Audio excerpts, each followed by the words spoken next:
What is up, YouTube? It's Taylor here, and thank you for jumping on today. I want to share with you my journey, okay? Everybody gives the highlight reels of their life, and all these people on social media just giving you like these little nuggets, a little drop, a little, a little breadcrumb here and there, and I just want to be real with you because I feel like there's not enough people who are doing that on social media today. So with that, my journey that I'm going to talk about with you is the different positions and the different jobs that I've held throughout my life. And before I get started, if you could please comment below your favorite job that you ever had, that would be great. I would love to read it. That would be very fun for me. So with that, I'm going to start and talk to you about where I've been, what I used to do, and maybe that'll help give you a little better sense of who I am, where I'm going, and different things like that. Or if you just want to get to know me a little bit better, this will be that for you. So, all right, so I started out very, very early on being a babysitter. And I know that sounds really cliche and really dorky, yes, but I learned how to take care of somebody else at a very young age. And that has translated throughout all of the other jobs that I've held and also into my business today. So babysitting, I distinctly remember babysitting 2 babies and a 3-year-old when I was very young. I don't know why these people trusted me to watch their beautiful children, but they did. And I don't remember how much money I got paid. It was probably $3 an hour, maybe $5 an hour, something like that.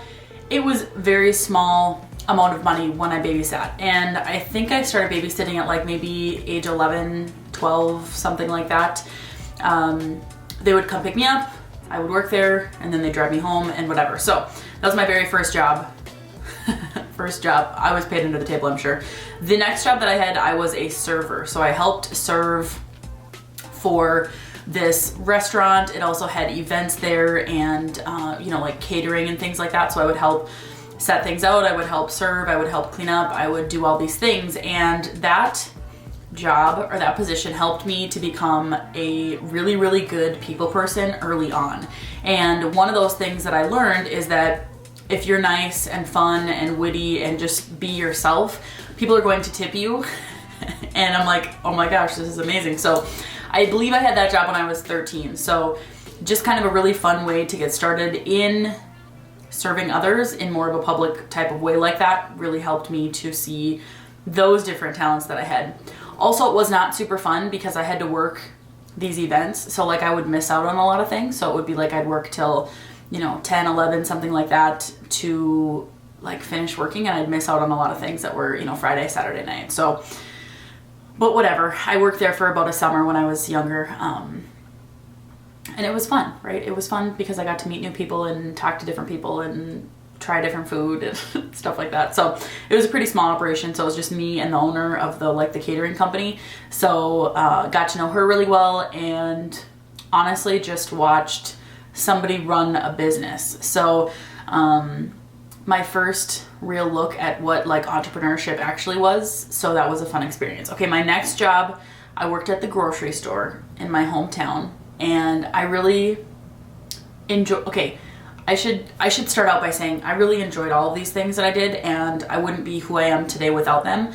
But I'm the type of person who always sees the silver lining in things, and I always see the best in people and experiences. So I want you to know that, because I think that people misinterpret that sometimes as me being like, maybe a fake optimist, or, maybe I'm pushing it too hard or whatever, but I genuinely enjoyed these different experiences that I had. I genuinely enjoyed meeting different people, working with different people, and whatever. Okay, so I worked at the grocery store.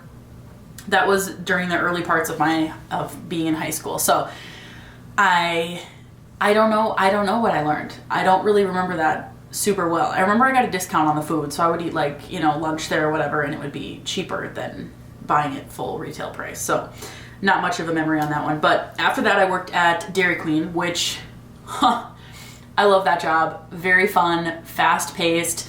People were happy to see you. People were happy to be there. It's not like you're working at a, prison or I don't know, whatever. Just, it was fun, okay? I got to serve up smiles. I got to be quick and on my feet. I got to talk with people. I even got promoted to the headset to work on people coming through the drive-thru, so I got to kind of BS with people and be funny there as well, which was always fun. And it was a small town that I grew up in, so there was people that I knew pretty regularly that would come through the drive-thru, that would talk to me through the window, that would, you know, have fun and make it fun. So I also learned that I'm addicted to loving ice cream, and that would be the reason why that I still am that way to this day, is that I love ice cream. So thanks a lot, Dairy Queen. Okay, after that I was a dance coach. So I helped coach kids. I even coached like little kids, like 3, 4, 5-year-old kids. Now today those kids are grown up and they might be watching this video and they're like, oh my gosh, Taylor, remember when you coached me when I was, you know, a 3rd grader or whatever. It's like one of those many weird things that happens to you in life is that you realize that you might not think that you're growing or aging, but you look to other people that you remember as babies or as young people, and now they're older and the age that you thought that you were, kind of thing. So anyways, that was a lot of fun. We helped to inspire people, inspire the dancers, help their families, help them realize and understand that dance is art, that it was also a great workout, that it was fun, that they could, you know, form great relationships with their teammates. And that is one of the things that I loved about coaching, was not only the actual dancing part, but just getting to know people so much better and so much more on an intimate way was just super cool. So I am very appreciative of that experience. Like I said, I'm appreciative of all the experiences. So that was a lot of fun. I did that through high school and a little bit of college. And then in college, I also did jewelry sales. So I did direct sales. It's very similar to like Mary Kay or Tupperware, Pampered Chef. It was along those lines, but it was with jewelry. So I would go into women's homes and I would share with them jewelry that I was wearing, things that would look good on them. And essentially that was my first sales job, my first sales position. It was 100% commission. So I literally had to like hunt and kill and eat what I was able to hunt that day. So kind of fun. But I posted the other day on social media about how I used to work and prepare for weeks and months sometimes for, for this basically. And so now I look back and making $200, $300, $400 even sometimes per night that would take me weeks to prepare for. I now make that in maybe an hour in the stock market every morning. So just kind of an interesting thought process on both sides of it is I was working really hard and I appreciated those dollars that I made when I was younger, and I also work hard and appreciate the dollars that I make now. It's just that they seem to happen more and in bigger quantities now than they did back when I was younger. But I believe that has a lot to do with my self-development and how I have progressed as a person. Okay, after my jewelry sales career, I went into working in the real office world, and I had a few different internships that I did. I worked for an agriculture company early on in the middle of college years, in the middle of summers. They gave me a vehicle to use, they gave me gas, they gave me lots of really great resources and connections. So I really enjoyed that position. And honestly, it helped me get geared up to do my next position, which was at a manufacturing company. And I was a marketing data analyst intern / co-op. So when I worked there, that was my first official position out of college, excuse me. I had a 4-year degree in business administration with a marketing emphasis. So the job that I did that summer beforehand was with Winfield Solutions, and basically they're the agriculture company of Land O'Lakes. So I would help do the marketing side of things for their different events that they did. So I would help invite people, I would help track the marketing, what was working, what wasn't working, and then I'd also help plan those different events. So they would do like field plots and testing out in different things. So I would help do that for these few states that I was in for that position with Winfield. Then I went to the internship, and that was with Bobcat Doosan. And I helped them essentially more with numbers, more with marketing, more with analyzing things. A lot of that had to do with when they were first working on beefing up their social media stuff. So I was helping with things like that. And I honestly loved the thought of getting dressed up and looking really cute and going to an office every day to work, right? Because that's what I had always thought of what a professional person would do and what a professional person would act like and arrive, like all these things. I don't know, it's just like you build up kind of this persona in your brain, and I think a lot of it has to do with your programming from growing up, right? So I was told to go to school, get good grades, go to college, get a job, work there until you're 65, retire, like, and that's not bad or wrong. It's just that that's what I had always thought of. So when I arrived at that spot and I got what I was wanting to get, and even with the position after that, I thought the same thing. I'm like, oh my gosh, this is amazing. But then slowly I started to realize that wouldn't be enough for me, and that wouldn't and could not be the pinnacle of my life and of my career. Now, I place a very heavy association with my profession and who I am as a person, so that oftentimes has caused me to overwork myself, you know, just a few different things. So anyway, so with that, I loved what I was doing at Bobcat. I enjoyed it, but then when my internship came to an end, I was offered another position as a full-time marketing coordinator type of position at a marketing agency, an advertising agency. So that was a very fun and creative environment, and I really, really enjoyed that. They were really flexible, and the biggest thing that I got from that position was that I was able to observe. I was able to get lots of different views of how different companies ran their marketing and their advertising. And honestly, I helped with so many different types of positions and so many different types of companies within that company. I worked there for a few years, and I loved that variety. So when I worked there, and I'm going to back up a little bit because I want to share with you some numbers as well. So my internship that I worked at with Winfield Solutions, I got paid $15 an hour, I believe. I also got paid some bonuses and things like that, so it kind of averaged out to be that at the end of the summer. The numbers at Bobcat were a little bit more than that, very similar to that. But at Flint, the marketing agency that I worked at, I got paid, I think it was $34,000 per year. So $34,000 a year, my first position, my first job, my first real career. And I was just so excited and so grateful for the opportunity. So I worked there. My first year came around and I got a raise, and I'm like, oh my gosh, this is amazing. This is so cool. And then I started realizing that there had to be more than that. There had to be more than making $40,000 a year. You know, again, for me, that's what I was thinking was in my perspective of my life, is this going to be enough to fuel my life? And for me, the answer was no. So when I was working there, I worked there, like I said, for a few years, but I got approached to do something a little different. So through that time period, I was also doing the Leah Sophia stuff, which is the jewelry sales.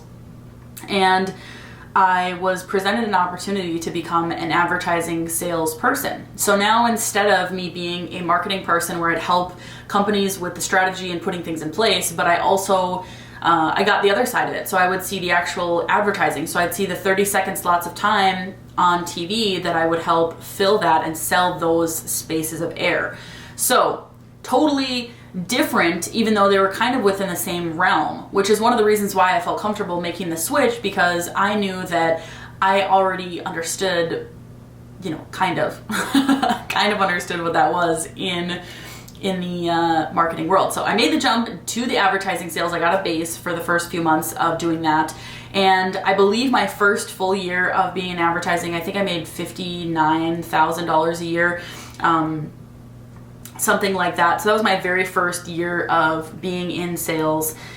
So with that, the numbers and the years are kind of like blurring together a little bit. So my first full year in sales was kind of between two different things. So I did the TV sales, the TV advertising sales, and I switched to radio sales as well after that for a short bit as well. But my first full year of being in sales, I made about $59,000 that year. So, a great wage, and I really enjoyed what I was doing there. However, I was always answering to somebody else, and I'm not saying that's wrong or bad. Just for me, I just knew that I would work harder for myself than I would for anybody else. So when I was presented with this opportunity to do the insurance side of things, I just thought that was such an interesting concept to me, and I decided to make the switch.